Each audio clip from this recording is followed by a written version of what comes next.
नमस्कार दोस्तों। ओम श्री गणेशाय नमः। ओम नमो भगवते वासुदेवाय। जो व्यक्ति शक्ति ना होते हुए भी मन से हार नहीं मानता उसे दुनिया की कोई भी ताकत हरा नहीं सकती। हरे कृष्णा। इसी सुविचार के साथ आप सभी पर कान्हा जी की कृपा सदा बनी रहे। इससे पहले का अध्याय सुनने के लिए आप सभी का बहुत बहुत धन्यवाद। आज आप सुनेंगे आषाढ़ मास की कथा। उससे पहले रामायण का एक बहुत ही सुंदर और भावुक कर देने वाला प्रसंग भी सुनिए। यह प्रसंग रामायण में उस समय का है जब श्री राम जी माता सीता और भाई लक्ष्मण के साथ वनवास में गए हुए थे। एक रात की बात है। माता कौशल्या जी को सोते समय अपने महल की छत पर किसी के चलने की आहट सुनाई दी। उनकी नींद खुल गई। पूछा कौन है। पता चला श्रुतकीर्ति जी यानी शत्रुघ्न जी की पत्नी और कौशल्या जी की सबसे छोटी बहू है। माता कौशल्या ने उन्हें नीचे बुलाया। श्रुतकीर्ति जी नीचे आई, माता के चरणों में प्रणाम करके खड़ी हो गई। तब माता कौशल्या ने पूछा, श्रुति इतनी रात को अकेली छत पर क्या कर रही हो बेटी, क्या नींद नहीं आ रही? शत्रुघ्न कहाँ है? श्रुतकीर्ति की आंखें ये सुनते ही आंसुओं से भर गई और मां की छाती से चिपई गोद में सिमट गई। बोली, मां उन्हें देखे तो 13 वर्ष हो गए। उफ। कौशल्या जी का हृदय कांप उठा। तुरंत आवाज लगाई, सेवक दौड़े आए। आधी रात को ही पालकी तैयार की गई। आज शत्रुघ्न जी की खोज अवश्य होगी। अब मां शत्रुघ्न जी को खोजने के लिए चल पड़ी। आपको पता है शत्रुघ्न जी कहाँ मिले? अयोध्या जी के जिस दरवाजे के बाहर भरत जी नंदीग्राम में तपस्वी होकर रहते हैं, उसी दरवाजे के भीतर एक पत्थर की शिला है। उसी शिला पर अपनी बाह का तकिया बनाकर शत्रुघ्न जी लेटे मिले। मां सिरहाने पर बैठ गई। बेटे के उलझे बालों में हाथ फिराया तो शत्रुघ्न जी ने आंखें खोल दी। उठे और झट से मां के चरणों में गिर पड़े। मां आपने क्यों कष्ट किया? मुझे बुलवा लिया होता। बेटे की बात सुनकर मां कौशल्या बोली, शत्रुघ्न क्या बात है, यहाँ पर क्यों हो? मां के प्रेम भरे वचन सुनकर शत्रुघ्न जी की रुलाई फूट पड़ी। बोले, मां भैया राम जी तो पिताजी की आज्ञा से वन में चले गए, भैया लक्ष्मण जी उनके पीछे पीछे चले गए, भैया भरत भी नंदीग्राम में है। क्या यह महल, यह रथ, यह राजसी वस्त्र विधाता ने केवल मेरे लिए ही बनाए हैं? माता कौशल्या जी अपने पुत्र शत्रुघ्न जी की यह बात सुनकर निरुत्तर रह गई। देखिए क्या है यह राम कथा, यह भोग की नहीं त्याग की कथा है। यह त्याग की ही प्रतियोगिता चल रही है। सभी इस प्रतियोगिता में प्रथम है, कोई पीछे रहना ही नहीं चाहता। चारों भाइयों का प्रेम और त्याग एक दूसरे के प्रति अद्भुत, अभिनव और अलौकिक है। रामायण जीवन जीने की सबसे उत्तम शिक्षा देती है। भगवान श्री राम को 14 वर्ष का वनवास हुआ तो उनकी पत्नी सीता जी ने भी सहज खुशी खुशी वनवास स्वीकार कर लिया, किंतु बचपन से ही बड़े भाई की सेवा में रहने वाले लक्ष्मण जी भला अपने भाई राम से इतने वर्षों तक कैसे दूर रह जाते? माता सुमित्रा से तो उन्होंने उसी क्षण आज्ञा ले ली थी बन जाने की, किंतु जब पत्नी उर्मिला के कक्ष की ओर वे बढ़ रहे थे तो सोच रहे थे कि मां ने तो भाई के साथ वन में जाने की आज्ञा दे दी, कि तू मैं उर्मिला को कैसे समझाऊं, क्या बोलूंगा उनसे? यही सोच विचार करके लक्ष्मण जी जैसे ही अपनी पत्नी के कक्ष के बाहर पहुंचे तो देखा उर्मिला जी तो आरती का थाल लेकर खड़ी थी और बोली, आप मेरी चिंता छोड़कर प्रभु श्री राम जी की सेवा में वन को जाओ, मैं आपको नहीं रोकूंगी, मेरे कारण आपकी सेवा में कोई बाधा नहीं आए, इसलिए साथ जाने की बिल्कुल जिद भी नहीं करूंगी। लक्ष्मण जी को कहने में संकोच हो रहा था, उन्हें अपनी पत्नी से वन में जाने की आज्ञा लेने के लिए मन में संकोच करना पड़ रहा था, हिचकिचाहट हो रही थी, किंतु उनके कुछ कहने से पहले ही उर्मिला जी ने उन्हें इस असमंजस से बाहर निकाल दिया। वास्तव में यही एक पत्नी का धर्म है कि पति संकोच में पड़े उससे पहले ही पत्नी उसके मन की बात जानकर उसे संकोच से बाहर निकाल दे। लक्ष्मण जी चले गए, किंतु 14 वर्षों तक उर्मिला ने भी एक तपस्विनी की तरह कठोर तप किया। वन में प्रभु श्री राम माता सीता की सेवा में लक्ष्मण जी कभी सोए ही नहीं, परंतु उर्मिला ने भी अपने महलों के द्वार कभी बंद नहीं किए और सारी रात जाग जाग कर उस दीपक की लौ को बुझने नहीं दिया। मेघनाथ से युद्ध करते समय जब लक्ष्मण जी को शक्ति लग गई और हनुमान जी उनके लिए संजीवनी का पर्वत लेकर लौट रहे थे, तब बीच में हनुमान जी अयोध्या के ऊपर से जा रहे थे, तब भरत जी ने उन्हें राक्षस समझकर उन पर बाण चला दिया, जिसके कारण हनुमान जी गिर गए। तब हनुमान जी ने सारा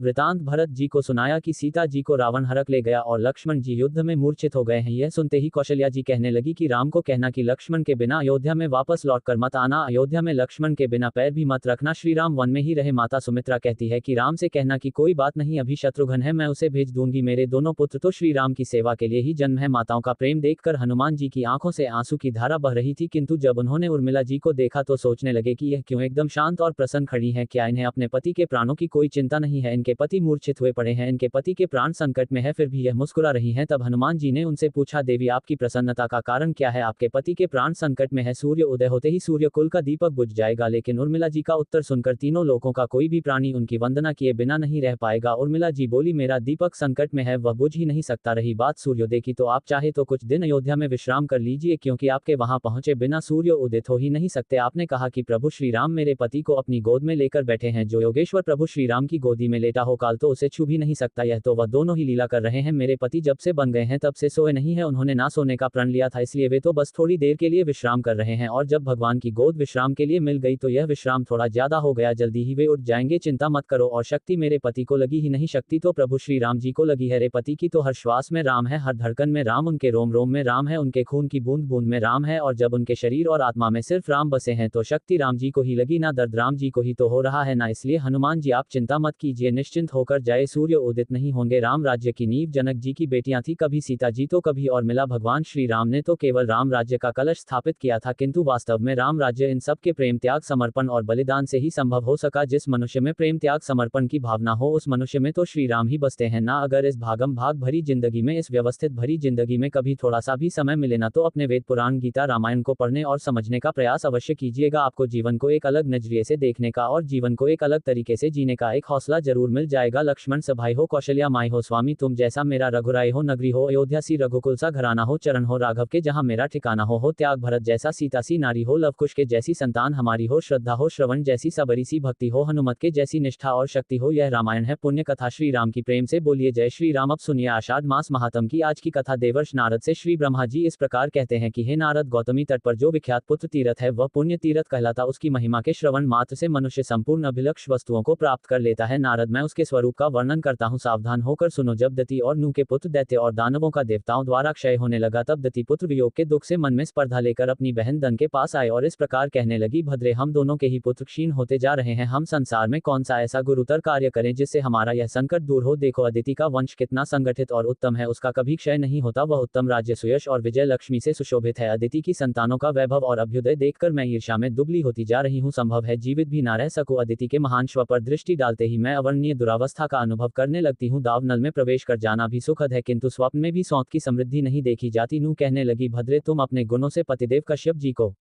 संतुष्ट करो। अगर स्वामी संतुष्ट हो गए तो तुम संपूर्ण अभीष्ट वस्तुओं को प्राप्त कर लोगी। तब बहुत अच्छा कहकर दति ने सब प्रकार से कश्यप जी को संतुष्ट किया। तब प्रजापति भगवान कश्यप ने दिति से कहा, सुव्रत, तुम्हें क्या दूं, तुम कोई अभीष्ट वर मांगो। यह सुनकर दिति ने अपने स्वामी से कहा कि नाथ, मुझे ऐसा पुत्र दीजिए जो अनेक गुणों से संपन्न हो, विश्व विजय और जगद्वंद हो, तथा जिसके जन्म लेने से मैं संसार में वीर जननी कहला सकूं। तब कश्यप जी ने कहा, देवी, मैं तुम्हें एक श्रेष्ठ व्रत का उपदेश देता हूं जो 12 वर्षों तक पालन करने के बाद फल देता है। उसके बाद आकर तुम्हारे मन के अनुकूल गर्भ का आधान करूंगा, क्योंकि व्रत आदि के द्वारा निष्पाप हो जाने पर ही संपूर्ण मनोसित होते हैं। पति के यह वचन सुनकर दति को बड़ी प्रसन्नता हुई। उसने कश्यप जी को नमस्कार करके उनके बताए हुए व्रत का विधिपूर्वक पालन किया। जो लोग तीर्थों की सेवा, सुपात्र को दान तथा व्रत आदि का पालन नहीं करते, वे अपनी अभीष्ट वस्तु को कैसे प्राप्त कर सकते हैं। द्वितीय का व्रत पूरा होने पर कश्यप जी ने गर्भाधान किया और एकांत में अपनी प्रिय पत्नी दिति से कहा, सुचिस्मते, तपस्वी मुनि भी विहित कर्म की अवहेलना करने से मनोवांछित पदार्थ नहीं पा सकते, अतः तुम्हें कोई भी निंद कर्म नहीं करना चाहिए। दोनों संध्याओं के समय सोना, कहीं जाना अथवा बाल खोले रहना निषिद्ध है। संध्या काल भूतों से व्याप्त रहता है, अतः उस समय जम्हाई लेना और भोजन करना भी मना है। यह सभी कार्य सदाउट में ही करने चाहिए। विशेषतः हंसना तो दूसरों के समान हो ही नहीं। संध्या काल में कभी कमरे के भीतर ना रहे। प्रिय मूसल, खलसूप, पीड़ा और ढक्कन आदि को दिन या रात में कभी ना लागना। उत्तर की ओर सिरहाना करके तथा संध्या काल में कभी मत सोना, झूठ मत बोलना। संध्या काल में दूसरों के घर ना जाना। पति के सिवा और किसी पुरुष पर कहीं भी दृष्टि ना डालना। इस प्रकार कश्यप जी ने आगे कहा कि यदि निरंतर इन नियमों का पालन करती रहोगी तो तुम्हारा पुत्र त्रिभुवन के ऐश्वर्य का भागी होगा। दति ने स्वामी के समक्ष प्रतिज्ञा की कि हे स्वामी, मैं इन नियमों का भी ठीक ठीक पालन करूंगी। फिर कश्यप जी देवताओं के यहाँ चले गए। इधर दत्त का पुण्य जनित बलवान गर्भ दिनों दिन बढ़ने लगा। इन सब बातों को मन नामक दैत्य अपनी माया के बल से जानता था। उसकी इंद्र से मित्रता थी, दोनों में बड़ा प्रेम था। उसने एक दिन इंद्र के पास एकांत में जाकर विनय पूर्वक कहा, हे देवराज, दति और नू ने विशेष अभिप्राय से कश्यप जी को संतुष्ट किया है और दति का गर्भ दिनों दिन बढ़ रहा है। उस गर्भ में नाना प्रकार की शक्ति है। नारद जी ने ब्रह्मा जी से पूछा कि हे देवेश्वर, महाबली मय नामक दैत्य तो नमूच का प्रेराता है और नमू जी इंद्र के हाथ से मारा गया, फिर उसकी अपने ही भाई के शत्रु से मित्रता कैसे हुई। देवर्षि नारद के पूछने पर ब्रह्मा जी ने उन्हें बताया कि पूर्व काल में नमू दैत्यों का राजा था, उसका इंद्र के साथ बड़ा भयंकर वैर हुआ। एक समय की बात है, इंद्र युद्ध छोड़कर कहीं जा रहे थे। यह देखकर दैत्यराज नमू भी उनके पीछे लग गया। उसे आगे देख इंद्र भय से व्याकुल हो गए और ऐरावत हाथी को छोड़कर समुद्र के फेन में घुस गए। फिर वज्र में फेन लपेटकर उस फेन से ही इंद्र ने अपने शत्रु का संहार कर डाला। जब नमूच की मृत्यु हो गई तब उसके छोटे भाई मय ने अपने बड़े भाई के घातक का विनाश करने के लिए बड़ी भारी तपस्या की। उसने अनेक प्रकार की माया प्राप्त की जो देवताओं के लिए भी अत्यंत भयंकर थी। उसने संपूर्ण लोकों को शरण देने वाले भगवान विष्णु से भी वर प्राप्त किया। मैं दानी और प्रिभाषी था। उसने इंद्र को जीतने के लिए अग्नि और ब्राह्मणों का पूजन आरंभ कर दिया। वह याचकों को मुहमांगी वस्तुएं देने लगा। बंदी जन सदा उसकी स्तुति करते थे। इंद्र ने वायु से अपने मायावी शत्रुमय की गतिविधि जान ली। तब से वे ब्राह्मण का वेश बनाकर एक दिन उसके पास गए और कहने लगे, दैत्य, आज मैं याचक हूँ, मुझे मनवांछित वर दीजिए। मैंने सुना है आप दाताओं के सिरमोह हैं और मैंने यह भी सुना है कि आपके द्वार पर आया हुआ याचक कभी खाली हाथ नहीं लौटता, इसलिए मैं आपके पास आया हूँ। मैंने भी उन्हें ब्राह्मण जानकर कह दिया कि दिया हुआ ही समझो। सामने याचक को पाकर दाता यह विचार नहीं करते कि थोड़ा दूं या अधिक। उसके इस प्रकार कहने पर इंद्र बोले, मैं तुम्हारे साथ मित्रता करना चाहता हूँ। यह सुनकर मन नामी दैत्य ने कहा, विप्र, ऐसे वर से क्या लाभ, आपके साथ मेरा वैर तो है नहीं। तब इंद्र ने अपने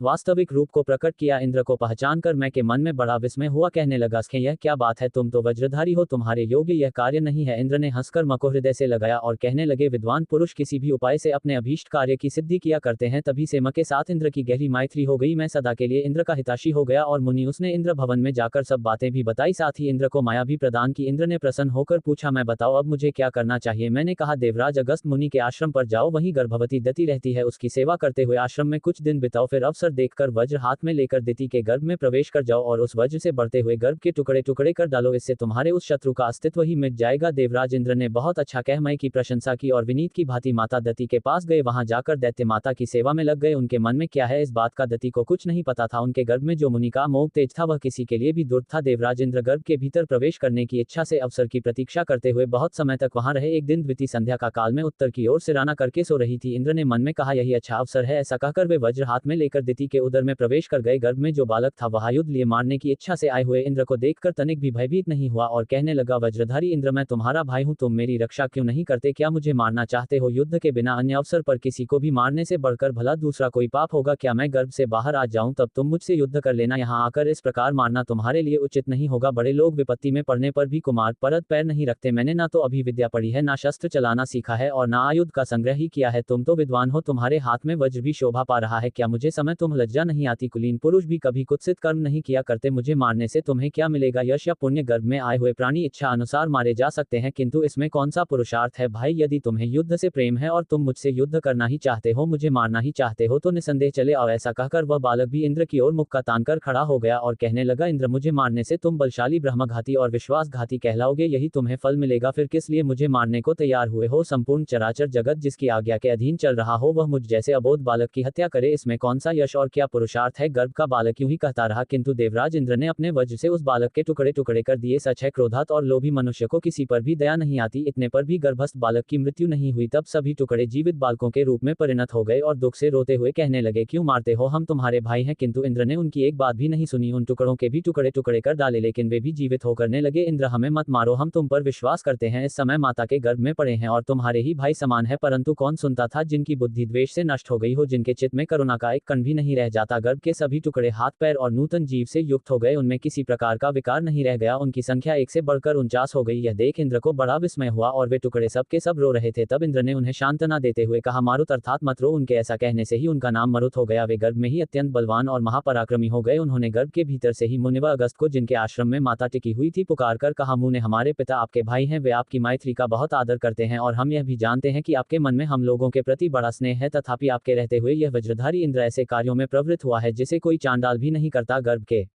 बालकों की वह करुण पुकार सुनकर अगस्त मुनि दौड़े चले आए। उन्होंने दति को जगाया। वे गर्भ की वेदना से पीड़ित हो रही थी। उस समय अगस्त ने अत्यंत कुपित होकर सचिप इंद्र को श्राप दे डाला, हे इंद्र, संग्राम में शत्रु तुम्हारी पीठ देखेंगे। दति ने भी गर्भ में समाये इंद्र को क्रोधित होकर श्राप दे डाला, हे इंद्र, तूने मेरे बच्चों को मारकर कोई पुरुषार्थ नहीं किया है। जा, मैं तुझे श्राप देती हूँ कि तू राज्य से भ्रष्ट हो जाएगा। उसी समय वहां प्रजापति कश्यप जी भी आ पहुंचे। अगस्त मुनि के मुख से इंद्र की यह कुत्सित चेष्टा सुनकर उन्हें भी बड़ा दुख हुआ। कश्यप जी कहने लगे, बेटा, गर्भ के बाहर निकलो, तुमने यह क्या पाप कर डाला? उत्तम कुल में उत्पन्न पुरुष कभी पाप में मन नहीं लगाते। पिता का यह आदेश सुनकर वज्रधारी इंद्र गर्भ से बाहर निकले। उस समय लज्जा के मारे उनका मुंह नीचे हो रहा था। वे बोले, पिताजी, जिस साधन से मेरा कल्याण हो अब वह बताइए, मैं उसे अवश्य करूंगा। तब कश्यप जी लोकपालों के साथ मेरे पास आए और हे नारद सभी बातें बताकर पूछने लगे कि हे ब्रह्मा जी, दति के गर्भ की शांति, गर्भस्थ बालकों की इंद्र के साथ मित्रता, उन बालकों की निरोग, इंद्र की निर्दोष तथा अगस्त के दिए हुए श्राप का क्रमशः उद्धार कैसे हो? तब मैंने कश्यप से कहा, प्रजापति, तुम वो लोकपालों तथा इंद्र को साथ लेकर शीघ्र ही गौतमी नदी के तट पर जाओ और वहां स्नान करके सबके साथ महादेव जी की स्तुति करो, फिर शिव की कृपा से सबका कल्याण ही होगा। अच्छा, ऐसा ही करूंगा। ऐसा कहकर कश्यप मुनि गौतमी नदी के तट पर चले गए और देवेश्वर भगवान शिव की स्तुति करने लगे। समस्त दुखों को दूर करने के लिए दो ही देवता समर्थ बताए गए हैं, एक तो परम पवित्र गौतमी नदी और दूसरे करुणानिधि शिव। कश्यप जी बोले, देवेश्वर शंकर मेरी रक्षा कीजिए, लोक बंधित परमेश्वर मेरी रक्षा कीजिए, सबको पवित्र करने वाले वागीश रक्षा कीजिए, सर्पों का आभूषण पहनने वाले शिव रक्षा कीजिए, धर्म स्वरूप वृषभ पर सवारी करने वाले हे देवता रक्षा कीजिए, तीनों वेद जिनके नेत्र है ऐसे भगवान त्रिलोचन रक्षा कीजिए, रक्षा कीजिए। गज चर्म का वस्त्र धारण करने वाले शर्व मेरी रक्षा कीजिए। त्रिपुरहर रक्षा कीजिए। अर्धचंद्र से विभूषित है नाथ रक्षा कीजिए। यज्ञेश सोमनाथ रक्षा कीजिए। मनवांछित फलों के दाता रक्षा कीजिए। करुणा धाम रक्षा कीजिए। मंगल दाता रक्षा कीजिए। सबकी उत्पत्ति के हेतु भूत परमात्मा रक्षा कीजिए। पालन करने वाले हे वास्तव रक्षा कीजिए। भास्कर वितेश रक्षा कीजिए। ब्रह्म वंदित शिव रक्षा कीजिए। सिद्धेश्वर रक्षा कीजिए। हे पूर्ण परमेश्वर आपको नमस्कार है। करुणा सागर शिव भयंकर संसार रूपी दुर्गम प्रदेश में विचरने के कारण जिनका चित्त उद्विग्न हो रहा है, ऐसे जीवों के लिए आप ही शरण है। इस प्रकार स्तुति करने वाले कश्यप जी के समक्ष भगवान शंकर प्रकट हुए और उनसे वर मांगने के लिए कहा। कश्यप जी ने विनीत होकर भगवान शिव से इंद्र की समस्त चेष्टाओं का विस्तार पूर्वक वर्णन किया। साथ यह भी बताया कि मेरे पुत्रों का जो नाश हो रहा है उनमें परस्पर शत्रुता बढ़ रही है, इंद्र को पाप और शाप की प्राप्ति हुई है, वह सब शांत हो जाए। यह सुनकर भगवान शंकर ने कहा, आपके जो 49 पुत्र मरुदगण है वे सब सौभाग्यशाली और इंद्र के साथ सदा यज्ञ के भागी होंगे। जिस जिस यज्ञ में इंद्र का भाग होगा उसमें उनसे भी पहले मरुद का भाग होगा, इसमें तनिक भी संदेह नहीं। मरुदगणों के साथ रहने पर कभी कोई इंद्र को जीत नहीं सकता, फिर तो वे ही सदा विजय रहेंगे। इतना कहकर शंकर जी ने मुनि श्रेष्ठ अगस्त से कहा, मुनि तुम सचिपति इंद्र पर क्रोध मत करो, हे महामते शांत हो जाओ। मरुदगण अमर हो गए। फिर दति से भी शिव जी ने कहा, देवी मेरे एक ऐसा पुत्र हो जो तीनों लोगों के ऐश्वर्य से सुशोभित रहे। इस बात का चिंतन करती हुई तुम तपस्या में प्रवृत्त हुई थी, तुम्हारा वह मनोरथ अब सफल हो गया। तुम्हारे यह पुत्र अधिक गुणशाली बलवान और शूरवीर है, अतः अब तुम अपनी मानसिक चिंता छोड़ दो। सुंदरी अब तुम संचय रहित होकर अन्य वर भी मांगो। भगवान शंकर के कहने पर द्विति बोली, भगवान लोक में यही बड़ी बात समझी जाती है कि माता पिता को पुत्र का दर्शन हो, विशेषतः माता के लिए भी यह बहुत बदप्रिय बात है। इसमें भी रूप संपत्ति शौर्य और पराक्रम से संपन्न एक भी पुत्र हो तो बड़े भाग्य की बात है। फिर यदि बहुत से उत्तम और गुणवान पुत्र प्राप्त हो तो क्या कहना, मेरे पुत्र आपके प्रभाव से विजय और बली हुए हैं। वे वास्तव में इंद्र के भाई और प्रजापति के पुत्र हैं। हे देव, जहाँ अगस्त और गौतमी